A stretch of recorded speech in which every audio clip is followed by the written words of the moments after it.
एक बहुत ही ठंडी रात थी। हवा तेज चल रही थी और पूरा गांव अजीब सी खामोशी में डूबा हुआ था।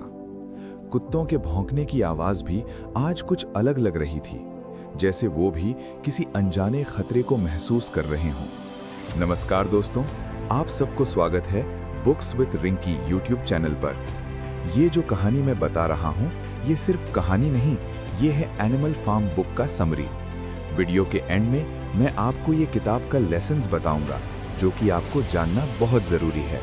चलिए स्टोरी पर। गांव के कोने में एक पुराना सा पंचायत भवन था। दिन में जहां लोग मिलते थे, बात करते थे, फैसले लेते थे, लेकिन आज रात वहां कुछ और ही हो रहा था। कुछ लोग चुपचाप अपने घर से निकले, धीरे धीरे बिना आवाज किए उस बिल्डिंग की तरफ बढ़ने लगे, क्योंकि उन्हें अंदर से आवाजें आ रही थीं। हल्का सा हंसना, कुछ धीमी सी बातें और बीच बीच में नोट गिनते हुए आवाज। सबको कुछ गलत लग रहा था। 4-5 लोग खिड़की के पास जाकर रुक गए। उन्होंने धीरे से अंदर झांका और जो देखे उनकी सांसें रुक गईं। अंदर गांव का सरपंच राघव बैठा था, वही राघव जिसे सब अपना लीडर मानते थे। उसके सामने 2-3 शहरी लोग बैठे थे।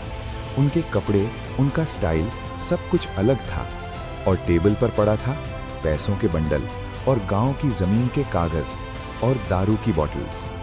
राघव हंस रहा था और कह रहा था, बस कुछ दिन और फिर पूरा एरिया क्लियर हो जाएगा।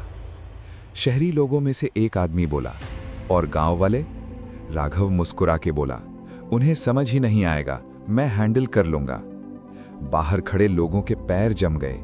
किसी को गुस्सा आ रहा था, किसी की आंखों में आंसू आ गए, क्योंकि जिस इंसान पर सबसे ज्यादा ट्रस्ट किया, वही उन्हें बेच रहा था।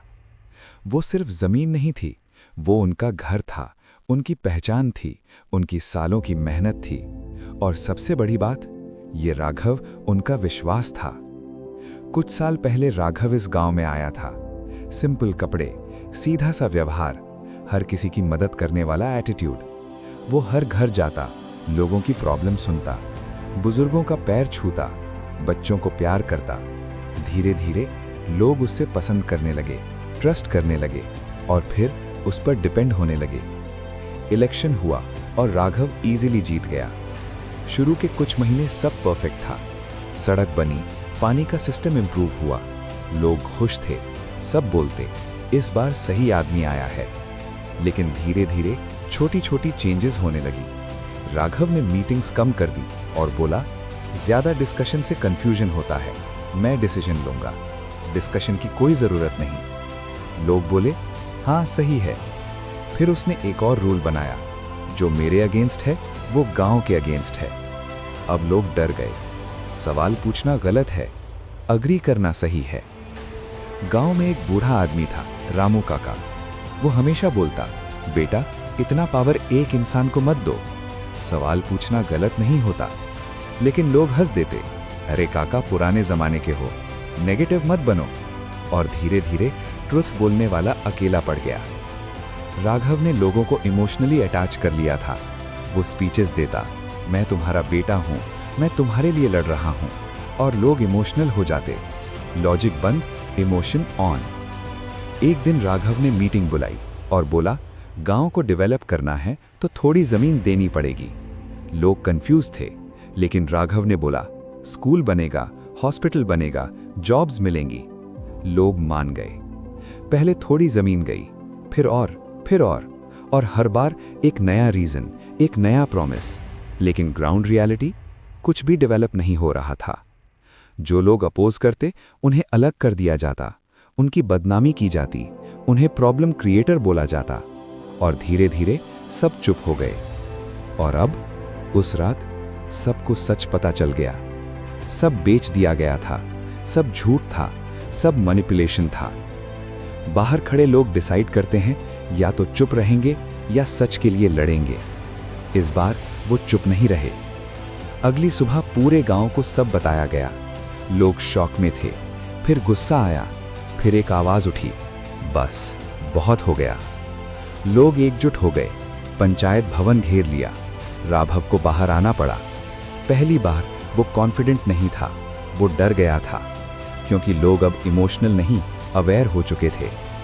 राघव को गांव से धक्का मार के निकाल दिया गया और वो कागज सब जला दिया गया।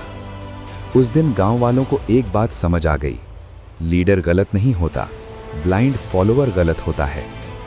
5 powerful life lessons. 1. Blind trust मत करो। ट्रस्ट करो लेकिन वेरीफाई भी करो। Trust without awareness equals to self destruction. 2. Emotions को कंट्रोल करो। जो तुम्हारी इमोशंस कंट्रोल करता है वो तुम्हें कंट्रोल करता है। 3. सवाल पूछना जरूरी है। जो इंसान क्वेश्चंस करता है वो दुश्मन नहीं होता, वो तुम्हें बचाता है। 4.